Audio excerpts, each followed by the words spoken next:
मिनशैतानिर्रजीम बिस्मिल्लाहिर्रहमानिर्रहीम अस्सलाम वालेकुम माय यूट्यूब फैमिली।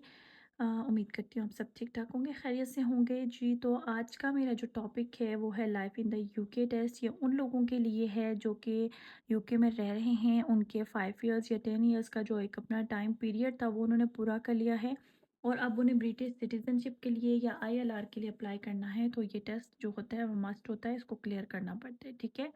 इसके अलावा सबसे पहले हमने A1 जब पाकिस्तान से आते हैं या किसी दूसरी कंट्री से आते हैं तो A1 को क्लियर करके आते हैं, ठीक है। फिर यहाँ आके A2 को करना पड़ता है, फिर B1 को करना पड़ता है और life in the UK test को करना पड़ता है। अच्छा जी, आज की वीडियो में मैं आपके साथ ये बताने वाली हूँ कि मैंने जो है life in the UK test वो कैसे क्लियर किया इन द फर्स्ट अटेम्प्ट में, ठीक है। और जो है इसका क्या प्रोसीजर होता है, टेस्ट की नौइयत क्या होती है। तो चलिए जी आगे चलते हैं। और आगे चलने से पहले मैं आप लोगों से गुजारिश करूँगी, जो लोग मेरे चैनल पे न्यू हैं, अगर उन्हें मेरी वीडियो पसंद आती है तो काइंडली मेरे चैनल को सब्सक्राइब करना और बेल आइकन को जो है प्रेस करना ना भूलिए, ताकि आने वाली जो नई नोटिफिकेशन आपको मिलती मिलती रहे। और कमेंट करके बता दीजिएगा, लाइक कर दीजिएगा कि आपको मेरी वीडियोस कैसी लगी हैं जी। तो अब सबसे पहले ये है, ये तो क्लियर हो गया कि जब आपको ये टेस्ट क्यों चाहिए होता है। ज़ाहिर सी बात है, कोई भी बंदा अगर टेस्ट के लिए यूके में है तो उसको पता है कि उसको life in the UK test में बैठना है, तो उसको पहले इन्फॉर्मेशन होनी चाहिए कि life in the UK test actually है क्या, ठीक है। उसके लिए सबसे पहले तो हमें ये पता लग गया कि हमें ये क्यों चाहिए। अब इसकी बुकिंग कैसे होती है, तो बुकिंग जो है वो अपनी यूके की जो अपनी वेबसाइट होती है ना, उस पे आपने जाना है, जैसे www.gov.uk, ठीक है, slash life in the UK test, ठीक है। ये मैं आपके साथ अभी शेयर भी कर देती हूँ। इस तरह से आपने वहाँ पे जाके तो इस टेस्ट को बुक करवाना है। ये देख लीजिए, ठीक है।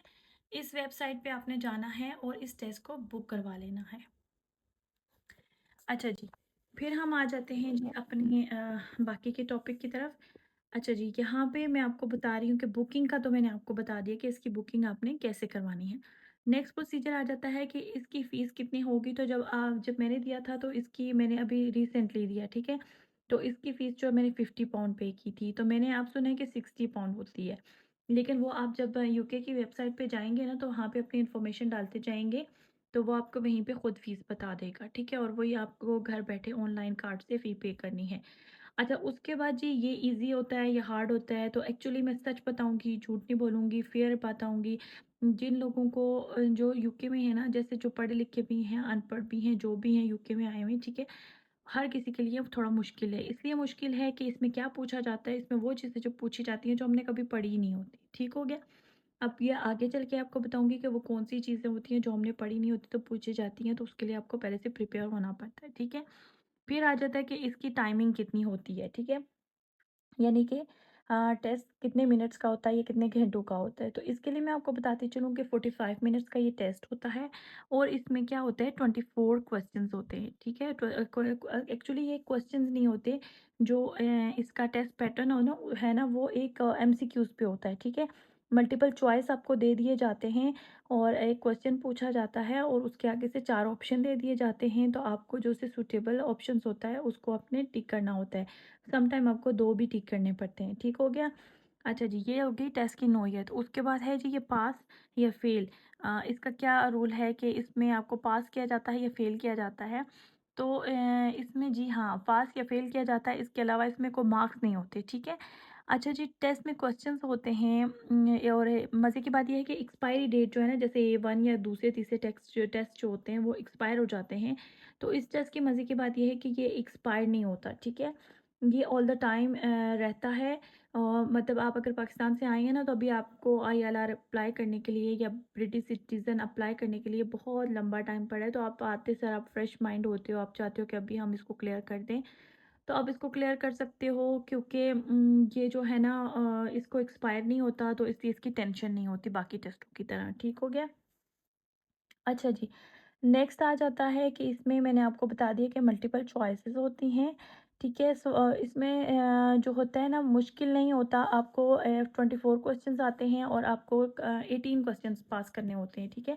18 जो मल्टीपल चॉइसेस होती हैं वो पास करनी होती हैं। अगर आपके 17 मार्क्स आ जाते हैं ना, तो फिर आप फेल हो जाते हैं, ठीक है, यहाँ पे आप पास नहीं होंगे। अच्छा जी, ये जो है टेस्ट मुश्किल होता है, ऑब्वियसली मैंने आपको बता दिया। और इसमें आपको अब आप किस तरह से आपसे टेस्ट लिया जाता है, सेंटर में आप जाते हैं तो क्या होता है क्या नहीं होता, पहले मैं आपको ये बता दूं। फिर उसके बाद मैं आपको बताती हूँ कि ऐसा कौन सा तरीका अपनाएं जिससे आप टेस्ट को इजीली पास कर सकते हैं। चाहे वो लोग जो जैसे बहुत सारी ख़वातीन होती हैं, ज़रा वो एजुकेटेड नहीं होती हैं, तो वहाँ से यहाँ पहले पहले ही तो बड़ी मुश्किल से ये 1 टेस्ट पास किया होता है, ये 2 टेस्ट पास किया होता है, फिर आके ये एक नया स्यापा पड़ जाता है, ठीक है? और फिर मुश्किल हो जाता है। तो अगर हाँ, अल्लाह ना करे अगर आप इस टेस्ट में फ़ेल हो जाते हैं, तो आप दोबारा से अपीयर हो सकते हैं, ठीक है? इसमें कोई ऐसा नहीं होता कि आप सेकेंडली दोबारा अपीयर नहीं हो सकते।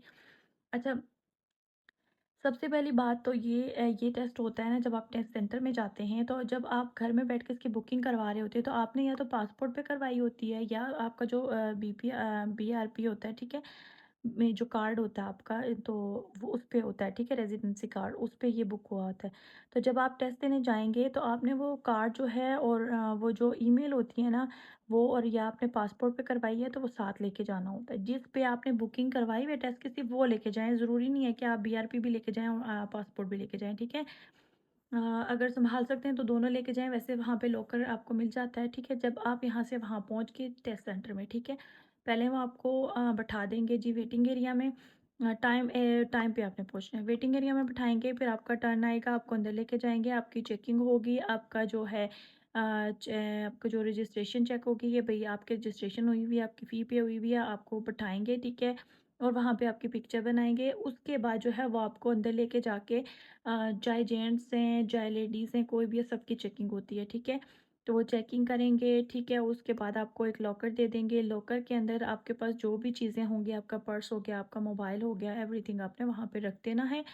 फिर जी आप चले जाएँगे एग्ज़ामिनेशन हॉल में। अच्छा, यहाँ पे एग्ज़ामिनेशन हॉल कैसा होता है ये मैं आपको बताऊँ, कि यहाँ पे एग्ज़ामिनेशन हॉल ऐसे होता है जैसे ऑफ़िस बने होते हैं ना पाकिस्तान में, डिफ़रेंट डिफ़रेंट केबिन बने होते हैं, ठीक है? ऑफ़िस के अंदर जो कंप्यूटर सेट होते हैं।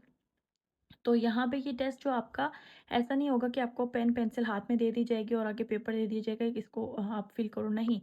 ऐसा होगा कि आपको एक केबिन में बिठा दिया जाएगा, ठीक है? एक हॉल में अलग-अलग केबिन बने होंगे, आपको अपने केबिन में बिठा दिया जाएगा और वहाँ पे एग्ज़ामिनर्स ऑलरेडी खड़े भी होंगे। तो आपको वो कहेंगे कि ये कंप्यूटर अब आपका है, तो अब आपने इस पे टेस्ट अभी ओपन होता है, टाइमिंग स्टार्ट होती है, तो आपने अपना टेस्ट स्टार्ट कर देना है, ठीक है?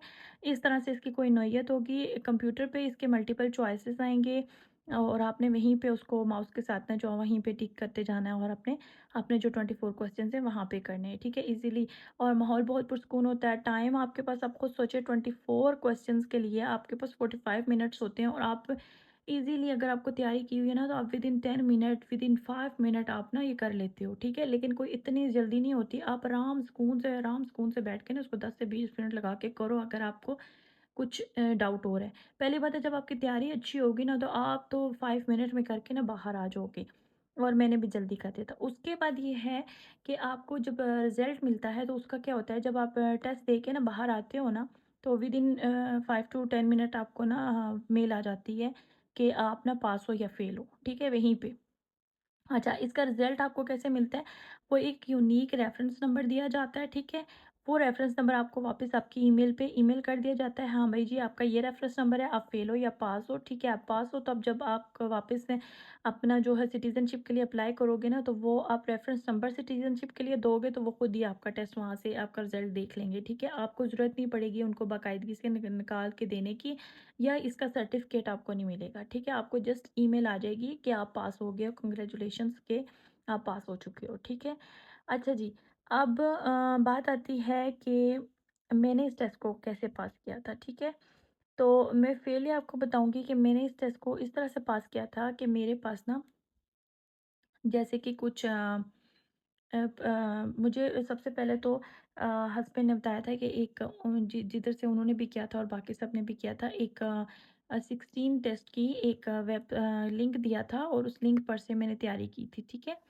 अच्छा जी, यहाँ पे आप देख सकते हैं ये मेरी नोटबुक है, ठीक है। अच्छा, इसकी कंडीशन बहुत ही रफ़ हुई हुई है, इसलिए कि मेरी बेटी ने इसके ऊपर ना बस मैंने बहुत इसको बचाने की कोशिश की थी और मैंने ये इसीलिए रखा हुआ था कि आप सबके साथ शेयर करूँगी। बट मेरी बेटी ने इसका तहस-नहस करके रख दिया। अच्छा, ये वो सारे 16-17 टेस्ट हैं, ये वाले जो मैं आपको दिखा रही हूँ, ठीक है, रफ़ली वैसे ही दिखा रही हूँ आपको, ताकि आपको बिलीव हो जाए कि इस तरह से मैंने तैयारी की थी। यकीन करें, जब मुझे हस्बैंड ने वो लिंक दिया ना, तो मैंने वो सारा ना इधर जो है लिखना, पहले तो मैंने खुद ऐसे घर में बैठ के 2-3 दिन ना मैंने उसको ट्राई किया कि मैं कर सकती हूँ कि नहीं। तो मुझे तो मैं जब भी वो एक पहला टेस्ट करूँ या दूसरा टेस्ट करूँ ना, तो उसमें मेरी अक्सर मिस्टेक होना शुरू हो जाए, तो मुझे टेंशन हो गई, ठीक है। तो मैंने कहा ये तो इस तरह पास नहीं होगा टेस्ट मुझसे। तो फिर मैंने क्या किया कि वो जितने भी टेस्ट थे ना 17 के 17 16 मैंने सारे उसके ना, ये टेस्ट नंबर 5 आप दे सकते हैं, ये ईस्टर क्या होता है और इसकी डेट कौन सी होती है, एडन प्रोजेक्ट लोकेटेड कहाँ पे है, मतलब ये सारी जितनी भी चीज़ें होती हैं, फ्लां सेंट कौन सा है, इसकी कौन सी डेट होती है, मतलब कौन सी कंट्री, ये सब कुछ मैंने यहाँ पे ना लिखना शुरू कर दिया जी। अच्छा, ये लिख के फिर मैंने स्टार्ट किया अगेन टेस्ट, तो फिर मुझे समझ ना आए, फिर मुझे ना मुश्किल लगे कि हाय मैं कैसे ये करूँगी, ठीक है। मतलब आप देख सकते हैं कि मैं ये कर रही थी, फिर मैंने सोचा ये तो मैं पास नहीं कर सकती, ये तो बहुत मुश्किल है। अच्छा, ये मुश्किल क्यों होता है, इसमें ऐसी क्या चीज़ होती है जो आपको ये मुश्किल लगता है? अच्छा, इसमें ना आपको यूके के बारे में इन्फॉर्मेशन पूछी जाती है, ठीक है। अब यूके के बारे में कौन सी इन्फॉर्मेशन पूछी जाती है, वो मैं डिटेल से आपको आगे जाके एक एक टॉपिक आपको बताऊंगी कि कौन कौन से टॉपिक्स के बारे में आपसे ना पूछा जाता है, ठीक है। तो ये नहीं होता कि सारे टॉपिक्स आपसे पूछे जाते हैं, लेकिन इस तरह यूके के बारे में पूछा जाता है, तो फिर वो मुश्किल लगता है। तो मैंने क्या किया कि ये इस तरह लिख के पहले एक दफ़ा घर में तैयारी की, तो वो मुझे ऐसे लगे कि मैं वो क्लियर नहीं कर सकूँगी, ठीक है। फिर मैंने अगेन नया जो सिस्टम मैंने किया, अब वो मैंने कौन सा सिस्टम किया, जिस तरीके से मैंने तैयारी की, तो वो ये चीज़ थी कि मैंने ना यूके की जितनी भी इंफॉर्मेशन थी ना, अब ज़ाहिर है अब मैंने आपको बताया ना कि यूके के बारे में पूछा जाता है, ठीक है। तो मैंने सारी वो मैंने कहीं और कोई बुक नहीं ली, कोई लिंक जो होता है परचेज़ नहीं किया, कुछ नहीं किया। तो मेरे माइंड में ये आया कि यार इस टेस्ट में तो सारा कुछ यूके के बारे में पूछा गया है। तो मुझे ये होता था, मैं पहले टेस्ट अगर क्लियर भी कर लेती थी ना, 24 क्वेश्चंस होते थे, तो अगर मैं क्लियर भी कर लेती थी ना, तो मैं उसको जान के गलत करती थी लिंक को, ठीक है, आंसर को बाज़ दफ़ा। तो वो गलत करती थी ना, तो उसमें उसकी पूरी डिटेल आ जाती थी। फॉर एग्ज़ाम्पल कि वो पूछते हैं कि इंग्लैंड में कितने पार्क हैं, ठीक है, और या फिर इसका फेवरेट जो है, या फिर किसी क्वीन के बारे में पूछ लेते हैं या किंग के बारे में पूछ लेते हैं या उनकी हिस्ट्री। तो मैं जान के गलत करती थी, मुझे नहीं पता होता था, तो फिर मैं उसको उसकी जब गलत करो तो वो आंसर में डिटेल दे देते हैं, ठीक है। मैं उस डिटेल को क्या करती थी, इंग्लिश में होती थी, तो बाज़ दफ़ा मुझे वो समझ नहीं लगती थी, तो मैं उसको कॉपी करके उसकी ट्रांसलेशन करती थी, तो मुझे वो समझ लगती थी। तो इस तरह से करके मैं उसकी तैयारी करती रहती थी कि मैं इस कम से कम इस टेस्ट को तो क्लियर करूँ। अच्छा, काफ़ी हद तक मैंने इस तरह करके किया। अच्छा, ये देख लीजिए, ठीक है, ये मेरा टेस्ट का रिज़ल्ट है और रेफरेंस नंबर होगा और नीचे लिखा होगा इस तरह से पास, ये आपको ईमेल एड्रेस ईमेल मिलेगी, ठीक है। अच्छा जी, फिर मैंने क्या किया कि मैंने अब आपको यहाँ बताती हूँ कि वो आपसे क्या पूछेंगे, यूके के बारे में कौन सी इन्फॉर्मेशन पूछेंगे। वो यूके की हिस्ट्री के बारे में पूछेंगे, यहाँ के जितने भी ट्रेडिशंस कस्टम्स होते हैं, मतलब कि रस्म व रवाज रवायात, उनके बारे में पूछेंगे। यहाँ पे जो कवानीन हैं उनके बारे में पूछेंगे। जहाँ का जो पॉलिटिकल सिस्टम है उसके बारे में पूछा जाएगा।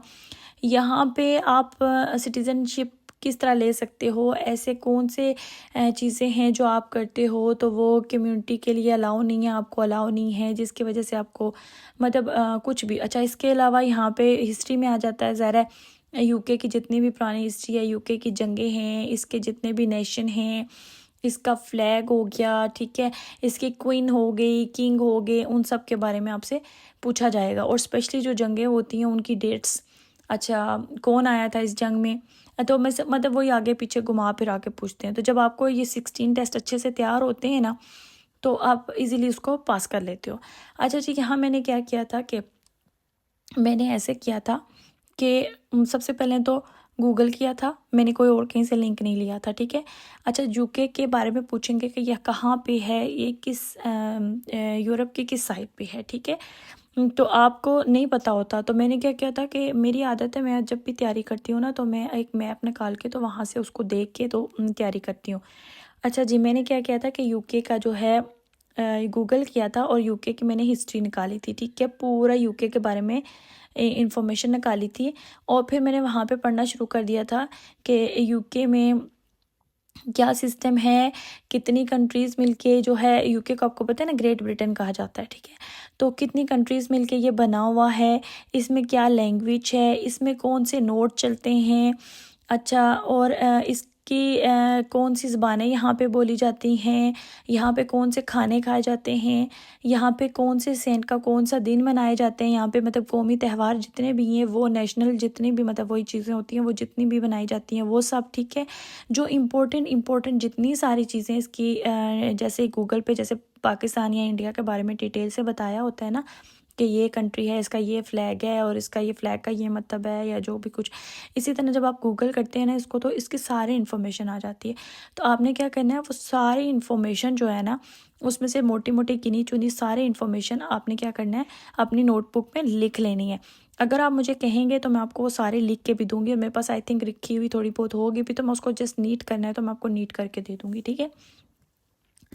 वो सारी इन्फॉर्मेशन जब आपको पता चल जाएगी ना, आप इकट्ठी कर लोगे, और ऐसे कौन सी चीज़ें जो आप करोगे तो आपको यूके में इजीली नेशनलिटी मिल जाएगी, ठीक है। उसके अलावा जी यहाँ का पॉलिटिकल सिस्टम कैसा है, यहाँ का जो है कानून कैसा है, ठीक है, और यहाँ की रस्म व रिवाज और रवायात कैसी हैं, तो ये सब चीज़ें जो हाँ आपको कहाँ से पता है। अच्छा, यूके कहाँ पे लोकेटेड है और इसके साइड्स पे कौन सी कंट्रीज़ हैं, नॉर्थ में कौन है, वेस्ट में कौन है, ईस्ट में क्या है, सब कुछ इस तरह की चीज़ें। फिर उसके बाद के पहले कौन से लोग आए थे यूके में, कौन से लोग पहले आबाद हुए थे, ठीक है, और उस टाइम वो लोग क्या मतलब किस तरह से निज़ाम अपना चलाते थे, इस तरह के जो क्वेश्चन हैं वो पूछे जाते हैं, ठीक है। आगे ऑप्शंस भी दी जाती हैं। तो ये सारी चीज़ें जो हैं गूगल पे आपको सब मिल जाएंगी। तो आपने क्या करना है कि वो सारी चीज़ें तैयार करनी है जैसे मैंने किया था। जब आप वो तैयारी कर लेंगे तो आपने उसको कॉपी पे नोट डाउन कर लिया है, उसके बाद आपने उसको तैयारी कर ली है, पहले आपने टेस्टों की तरफ बिल्कुल भी नहीं आना। अच्छा जी, आपका वो डन हो गया। फिर आपने क्या करना है कि अब वो आपको डन हो गया क्योंकि वो आपको पक्का याद हो गया। अब आपने उसको क्लोज़ कर देना है। अब आपने आ जाना है वापस टेस्टों की तरफ, ठीक है। अब आपने टेस्टों को करना शुरू कर देना है, ठीक है। जो आपके 16-17 टेस्ट होंगे ना, आपने वन बाय वन सारे करते जाने हैं, ठीक है। और आपने लिखते जाना है कि 1 में मेरी कितनी गलतियाँ हुई हैं, 2 में मेरी कितनी हुई, 3 में मेरी कितनी, 4 में मेरी कितनी हुई हैं, और मैं कहाँ पे मिस्टेक ज़्यादा कर रहा हूँ या कर रही हूँ, और मुझे किसको क्लियर करना है। अब जब आपके पास वो इन्फॉर्मेशन ऑलरेडी यूके की होगी तो आपके यहाँ पे गलती के चांसेस कम होंगे, ठीक है। तो इस तरह से आप करेंगे तो आपकी तैयारी इजीली हो जाएगी। मैंने ये वाला तरीका अपनाया था और मैंने जो है इस तरीके से अपनी तैयारी की थी, और फर्स्ट अटैम्प्ट में ही मैंने क्लियर कर दिया था। अच्छा, वहाँ पे क्वेश्चन सारे वही थे लेकिन मैं कंफ्यूज, इवन कि मैंने इतनी तैयारी की हुई थी उसके बावजूद मैं कंफ्यूज हो गई थी। क्यों कंफ्यूज हो गई थी? इसलिए कि वो ना घुमा फिरा के उन्होंने क्वेश्चन पूछे हुए थे, ठीक है। लेकिन मुझे पता था कि मेरी तैयारी अच्छी है, और ऑप्शंस उन्होंने बीच में से और भी दी हुई थी, मुझे तो समझ नहीं आ रही थी, लेकिन मैंने उसी को टिक किया हुआ था कि जो मुझे याद थी। मुझे पता था ये मैंने पढ़ी हुई है, तो ये बाकी 3 तो मैंने पढ़ी ही नहीं, तो इसका मतलब ये 3 कहाँ से आई हैं, फिर ये मतलब एक्स्ट्रा होंगी या कुछ इस तरह करके। तो जो मैंने पढ़ी थी ना मैंने उसी को किए। तो इस तरह से करके जी मैंने अपना टेस्ट पास किया था। तो अगर आप समझते हैं कि आपको टेस्ट में मेरी हेल्प चाहिए, वो 16 टेस्ट में भी मैं आपकी हेल्प करूं, और इस तरह से यूके की जो रिलेटेड जो हिस्ट्री है वो भी हिस्ट्री मतलब जितना भी है सारा, कि जो चीज़ें आपको याद करनी चाहिए, तो आपको अगर ऐसा लगता है कि वो सारी चीज़ें मैं आपके साथ शेयर करूं तो आप मुझे कमेंट में बताइएगा कि आपको वो सारी चीज़ें लगता है कि मैं शेयर करूँ विद उर्दू ट्रांसलेशन, ताकि आपके लिए ईजी हो। तो फिर मैं आपके साथ वो सारा जो है मवाद डाटा शेयर कर दूँगी, ठीक है। तो उम्मीद करती हूँ कि जी आज का जो है मेरा जो ये टॉपिक है आपको पसंद आया होगा। अगर पसंद आया है तो मुझे आपसे कोई फ़ी नहीं चार्ज करनी, कुछ नहीं करना, जस्ट आपके साथ नॉलेज शेयर करना था। और अगर आपको भी मेरी हेल्प चाहिए तो मैं आपके साथ हेल्प करने के लिए बिल्कुल तैयार हूँ। तो आप कमेंट करके मुझे बताइएगा। अपना रखिएगा बहुत सारा ख्याल। अल्लाह हाफिज़।